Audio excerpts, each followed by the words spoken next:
Alright, YouTube. Welcome into the fog. Today we've got an Elestrals battle we're doing. We're doing Daybreak versus Moonrise. So, we're going to get into it. This is my friend, Morsbringe. Yep. Pronounce it right. I'm very impressed with myself. Got it right the first try. And if you're watching this, it's probably because he told you to, because he's, more successful than I am. It's just because I've been doing it longer. So I will take no claim to the fame, but I have been doing it just a little bit longer than you have. But I've been into Elestrals longer. Very true. You're actually the one that got me into Elestrals. So, but I haven't played as much recently, so there might be some, stops and like looks-ups and some sketchy moments. You might see a couple pauses in this video. Yeah, but bear with us. Bear with us. All right. So we'll go ahead and get started. We can roll to see who goes first. Yep. I got a 3. I'm 90% sure you're going first. I also got a 3. What what are the chances? 16. I got 3 again. The 3 is your fate today. 3 threes. 3 threes. 3 threes. There you go. All right, so I will take first. All right, sounds good. All right, so draw. Okay. Are we showing our hands or showing opening hands? We don't have to. I just did it. I think I'm on camera. I'm not sure. Okay. Yeah, we're still recording at least. So, all right. So you go first. All right. I will start by placing face down card, and playing a Temple of the Moon, and changing that. Very nice. And then playing a Spectrus. Spectrus is a 4/2. With this, Spectrus enters with a +1 for each suppressed Elestral on the field. When this Spectrus enters the battlefield with an Elestral, enters battle with an Elestral. You can suppress that Elestral until the end phase. And that is all for my turn. So I will pass it over to you and update this to 18. All right. We'll draw. I will right off the bat. I think I'm gonna do Nectar of the Gods to draw 2 cards. All right, and my cards that I drew are. All right, so I think first off the bat, I'm going to make you mad, and I'm going to play Atlantis, which gets rid of your stadium, unless you're doing a counter rune of some sort. Oh, maybe I will, but I do not have the option. So Temple of the Moon will pass. Which is fantastic for me. And then, let's see. Let's play. I think we're going to do. I grabbed the wrong spirit again. My bad. Alright, so I'm going to play Galaxy. And when this Galaxy is enchanted, swap each Water Enchanted's attack and shield. So right now it's 5 attack, 2 shield. And I'm going to grab, hopefully, the right spirits this time. And I'm going to play Trident of Poseidon. The Empowered Elestral gets +2 attack and cannot be targeted by counter runes. While Poseidon is enchanted, your opponent cannot cast counter runes. Which, of course, I will then go ahead and cast Poseidon so that you can't cast counter runes. No counter runes. No counter runes. All right. I feel like that was just sort of a crazy starting hand. Because, yeah, you can't cast counter runes. Right. And this is now a 7/2 Galaxy on turn 1 with counter runes not even being option. I'm going to play that face down, and I will attack your Spectrus. Okay. Oh wait, what is your Spectrus's abilities? What is it when it enters battle or when you attack? When it enters battle. When it enters battle. I get to suppress so your you would ability, suppress my ability, which would bring you back down to 2. It would bring you back down to 4 because of Trident of Poseidon. So Galaxy would immediately go away, and so would Trident of Poseidon. But I feel like Spectrus is scary, and if I don't do it, you're just going to turn around and do it on your next turn anyways. Okay. So I'm going to go ahead and do it. I'm going to... Alright. And then we will trade off there. Trade off there. And now I need to update my counter.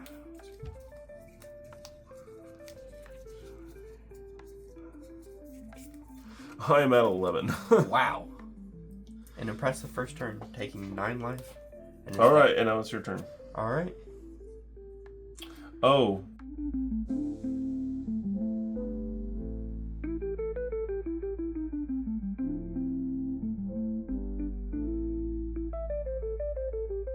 Unfortunately, this will be a pass turn. Oof. I mean, that's good for me. It is. It is good for you and bad for me.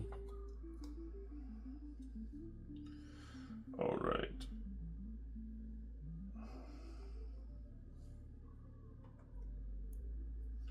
All right, so I'm getting low on spirits, but I have to do it this way. So I'm going to. I feel like I'm just running out of Leviathans at this point, but I'm gonna go foamy. When this foamy is destroyed in battle, you can specially cast a one cost water spirit Elestral from your deck in defense position. So that is when foamy is destroyed, get another 1 cost spirit out, and it's a special ascend. So my next turn, then I can bump it up potentially. Right. So that could be big. Obviously, there's nothing to destroy it right now, but I will go ahead and attack you for 1 damage and go down to 10. Go down to 17. Yeah. Oh, and just for kicks and giggles, I will Ambrosia to heal a little bit because I feel like I need it. So that would take me down to 9, but then Ambrosia heals 3, which would get me to 12. If my math is mathing. Your math should be math. My math should be math. I'm going to go for it and just say 12. All right, and I will pass turn then. All right, I will draw. I will take a note from you and Nectar of the Gods to draw 2 cards. Yeah, I mean, honestly, that was big because I did have a big first round, which obviously didn't pan out as great as I would have liked because of the being suppressed and all that. Yeah. But like I couldn't have done all that without Nectar of the Gods because drawing is pretty big. We're gonna go ahead and play a Fawnlet. Oof, I don't like that at all. When I normal cast this Fawnlet, I can search my deck for an Artemis or Theraheart and add it to my hand. Fawnlet gets +1 defense for each lunar energy. Yeah, lunar spirit. Lunar spirit enchanting an Artemis. Go ahead and grab that Artemis real quick.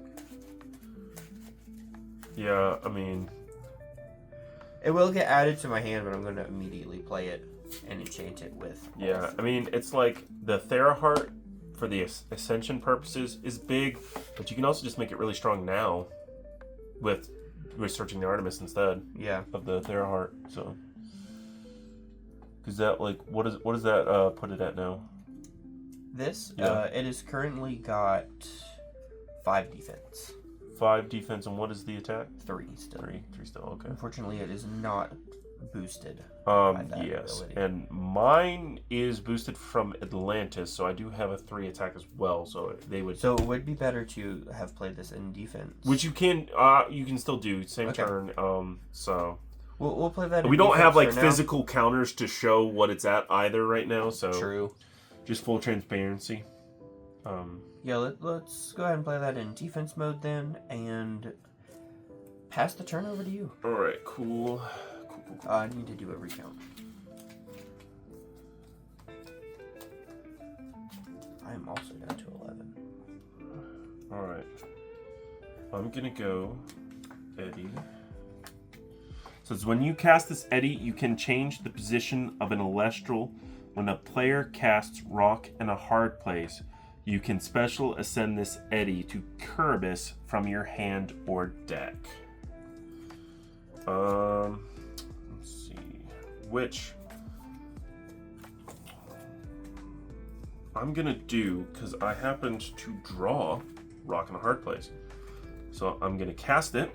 This Rock in a hard place cast cannot be changed by counter runes. Target a rune and an Elestral on an opponent's field. The opponent destroys one of them. So I will target Fawnlet and this rune, and you get to pick which one gets destroyed. I will choose the rune. That's honestly, unless you have a busted rune, that's probably the best. So I'll take this Dense Fog. All right, which But that allows me to special ascend Eddie to Curvis from my deck. And honestly, special ascensions are big in the world of Elestrals. So let me just find Curvis. It's hiding somewhere in the deck. Let's see. Ah, here, found it. So now give the deck a quick shuffle.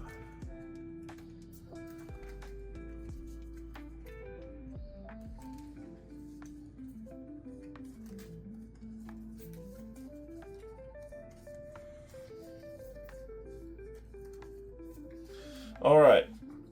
So, and then we, of course, special ascend Eddie to Curibus. Which, honestly, Curibus is better without Galaxy on the field. But so, you can disenchant 2 water from your field in order to destroy a card.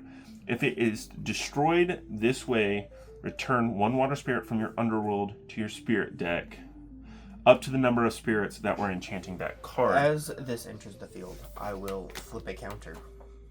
Alright, what does the counter ring say? This is Dense Fog, stating, suppress each Elestral that is not lunar enchanted until the end phase. All of your creatures are now suppressed. Until the end phase. They come back into play on your turn. Correct. But until my end phase, they are suppressed, which honestly is big because I was fixing to just drop it, get rid of Artemis, which would have healed quite a bit. Yeah. And now you have the ability on your turn to just disenchant, suppress again, and kind of stuff me a little bit. So that was great play by you. I will pass turn. All right. This will go away as it was only for the turn, and I will reduce myself down to 10, having used one of mine. I will draw for turn. I really wish I had selected that rune now. They were the same thing. Oh, they're the same. Okay, that is no matter. I'm glad at least got one. They were both Dense Fogs. Nice. Obviously, it is time to ascend. Right. Listen to a. Oh my gosh! I forgot to attack. How stupid am I? Theraheart states, when a player activates a counter rune, I can disenchant 2 from an Artemis in order to negate that rune, and then I may special ascend the Theraheart into Post the Moose from my hand or a deck. I am going to go ahead and play another Nectar of the Gods, choosing a Tratless. I can't believe I forgot to attack. I got distracted by being suppressed. And go down to 7 to draw 2 cards. Okay. And then we'll go ahead and I think it's got to be done. Go ahead and play another Artemis. Do they get rid of each other? I think you can only have one divine out at a time. Okay. Because like I know you can only have one card out of the same name at a time, but it's like some of them might have a title. Yeah. And then that's the instance where you could have 2 separate out at the same time. Okay. That's fine. We'll wait. But it's interesting to know now that you've got a backup Artemis for that one's gone. So I'm like, oh, a little bit of a reveal there. Darned if I do, darned if I don't. Yeah. Artemis is a fantastic card. And I'm a little worried about that 9, but I feel like we can go ahead. Switch to attack to take out the foamy. Yeah, that's solid. And then when this foamy is destroyed in battle, you can special cast a 1-cost monster. But it was not suppressed, so I can suppress it. You can suppress it. I can. And I don't have that ability, so you attack it and deal extra damage. That was an attack. Yes, I have 2 underneath it. So that gets rid of 1 for me. So what do I want to get rid of? I might be a little. Yeah, I gotta get rid of Eliminate. I don't have that many waters left. Alright. And I guess in second main, we'll go ahead and disenchant again to make sure that this Curibus is still suppressed during your turn. Now, I do want to point out, Curibus is powered up by Atlantis, and Curibus has 2 Leviathans on him, so he is currently 11-4, I want to say. Correct. So he is boosted. Very boosted, very much going to lose this Theraheart, but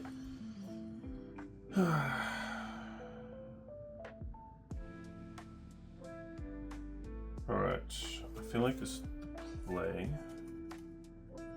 We are going to play a sundial. You can expend a solar spirit in order to enchant water to your field. During your end phase, you can special ascend this sundial to Nomadial from your hand or deck if it is water enchanted. So what I'm gonna do, I'm actually gonna start taking the hurt. I'm gonna do the Leviathan to sundial because when I special ascend, I can then put the water on and special ascend, and I can nexus with Poseidon. But I'm gonna do something potentially stupid. Okay. I'm going to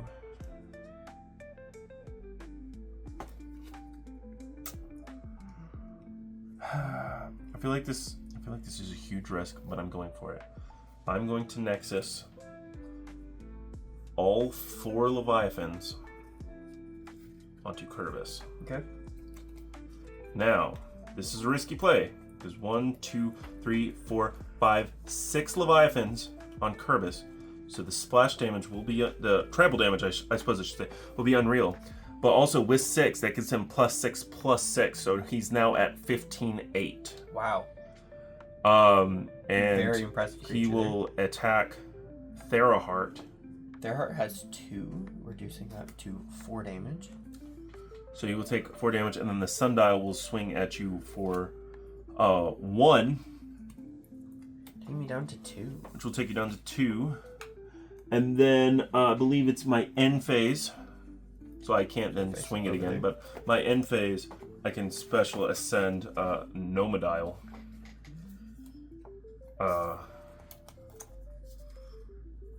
Which I will do in defense. Yeah, I'll do in defense. And yeah, that is my turn. All right. Draw for turn. Place this face down. And while you're doing that, let's see, 1, 2, 3, 4. Yeah.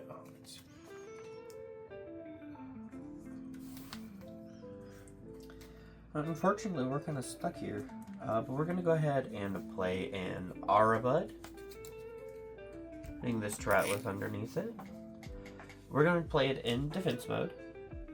Protect ourselves at least a little bit here. This states you can disenchant any sort of energy from your insect cards in order to special ascend this Airbud to Ardvarum from your deck. When this Ardbud receives 1 or more Earth spirits, I guess? Correct. Earth spirits, you can search your deck for 1 spirit insect Elestral and add it to your hand. Nice. Unfortunately, it cannot attack, and it really can't do much good in this world. So we're just going to go ahead and suppress your Nomadial. Okay. I know that thing can get a little out of hand quickly. Yes. And then, so Nomadial is pressed. So now, is it your passing turn? And then pass turn. Probably into death, but... Yes, because I will immediately draw. And then, obviously, Nomadial is suppressed. But I'm gonna do what I think to be an interesting play, which will be, because Curvis is not suppressed, so I can disenchant 2 water from my field in order to destroy a card. Well, you know what? If I do that, I could weaken him, and I could always attack, and you could counter, is the thing. Very true. So, let's see, Nomadial with 1 water spirit on him, which I will go ahead and put, you know what, I'm going to put an Aloon on Curvis just for kicks and giggles. There's nothing really I want to play right now. But for Nomadial, I will, because he is a 6/7, because he gets buffed by Atlantis, and I will attack Ardbud with Nomodile. Okay, Ardbud will lose that battle. And then I will attack your deck with Curvis. And that will be game. And that'll be game. Good job. Alright guys, hope you enjoyed the video. Elestrals was really fun. Until today, I had actually never beaten him. We played before in the past, and he was playing a Pantera deck, and I tried my darndest with the other decks to stop Pantera, but just couldn't. Pantera's a menace. So, but we wanted to do this. It's a cool, fun format. I feel like my draws were just better today, because I know it seemed like he had some good stuff cooking and just never was able to capitalize on it. But yeah, make sure to like the video, subscribe to the channel, and if you haven't checked out Morsbringe, check him out. Go subscribe to him, like his videos, and yeah, that's all. So I hope you guys have a good one. Hope your battles are fantastic. Peace.